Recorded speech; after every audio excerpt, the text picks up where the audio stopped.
As you guys know, LeBron James and JJ Redick both do a podcast together. And on this episode, they were talking about spacing within the NBA and players having the IQ to best space the court as much as possible. And a lot of these conversations got into similar comments that Kobe Bryant made, which I'm going to play for you guys. And the conversation went into how they would guard Steph Curry within the space. I'm also going to break down some plays that they were talking about too. So this is an interesting one, and let's go. The court mapping part, I think, is really interesting. So there's a bunch of guys that do it, I think, at a higher level than anyone else. And then there's like a handful of guys. The map has 100% downloaded, right, and they've mapped the whole court. Their pattern recognition is a 10 out of 10. Their anticipation is a 10 out of 10. And that, to me, is a game changer. I want to say what JJ Redick is saying reminds me a lot of times of what I would see in high school basketball or just even playing organized basketball. And a lot of times when you have guys who are obviously not on a professional level, what they do is they crowd the ball. So one person on their team will have the ball and then they will go towards it, not realizing that they're attracting their defenders towards the ball. And then you have this one space on the court that is just very congested. There's no ball movement and you have a bunch of people all in one spot. But here's a clip of Kobe Bryant actually talking about guys not knowing where to be on the court and finding their teammates. It's like these players now play accidental basketball, and it drives me and Phil crazy because it's all penetrating pitch. You may make the shot, you may not. You have no idea who's going to be open or whatever. It's accidental basketball. We play basketball with purpose. As you could tell, Kobe Bryant was a man who studied the game of basketball very deeply. So simply kicking and driving and hoping that someone was open as the defense sucked in wasn't something that was good enough for him on a surface level. And he went on in this clip to explain the intricacies of the triangle offense and really having a counter for everything if the defense tried to stop what they were doing. We were talking about the not all spacing is creating equal. You remember in your game the other night against the Warriors, Steph's over in the corner. Gary Payton is in the left wing, and Steph is pointing at him, right? Ball's all the way on the right side, all the way in the right corner. Steph is pointing at him, pointing at Gary Payton. Because his man is all the way in the middle of the paint. So he knows if you swing it to Gary Payton, the DHO happens, and he came off, faked the three, resurfaced, shot it. Let's try to recreate what JJ Redick was talking about. So he mentioned that Steph Curry's on one side in the corner and the ball is in the opposite side of the corner on the right side.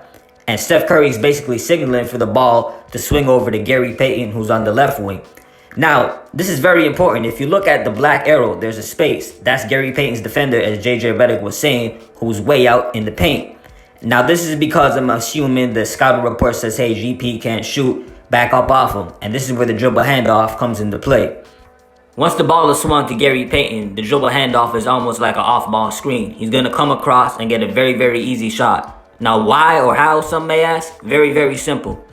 Because Steph Curry is one of the most lethal and quickest shooters ever in NBA history. So by the time he comes around and gets the ball from Gary Payton, Steph's defender is still trailing behind him, and Gary Payton's original defender is backed up in the paint. So he doesn't have enough time to step up and contest the shot that Steph Curry is about to take. That's way more than enough time and space for a guy like Steph to get off a clean shot.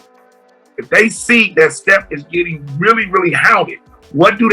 They go away from it because they don't want to turn the basketball over. They don't want to give it to him. And then they try to do things that they can't do. Ironically, that's Gary Payton's father himself, Gary Payton, one of the few players in NBA history who won Defensive Player of the Year at the guard position. He's also one of the few guys that could probably make a good argument that they played really great defense on Michael Jordan. If you don't know what I'm talking about, you can check into the 1996 NBA Finals. But I want to continue with what LeBron is saying because he actually echoed what Gary Payton was explaining in terms of pressure on Steph Curry. I talked to my teammates today about Steph Curry, about in the film session. We have film today, and we watched clips of Golden State. We watched clips of the Hawks game that we just had our last two games. There was a clip where we gave up way too much space. The next clip we showed I had Steph in transition, and Steph cuts back door, and I'm body on body. I didn't look at the ball the whole time, and I know that goes against every coach.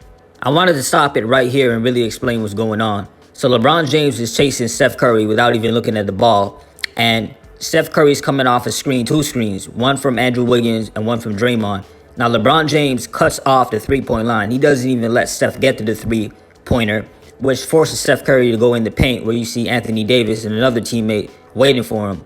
But because you have two guys in the paint, they basically side it off Wiggins. LeBron James notices this, and as the video continues, he goes to Andrew Wiggins, but then that leaves Draymond open.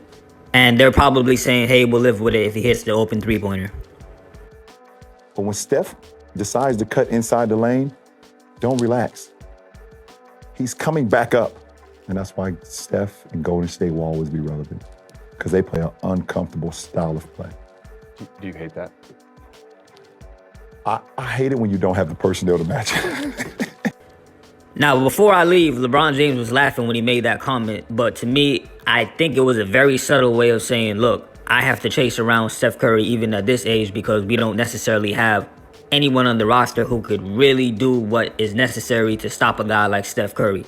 Anyways, I'm out. Let me know what you think. Peace.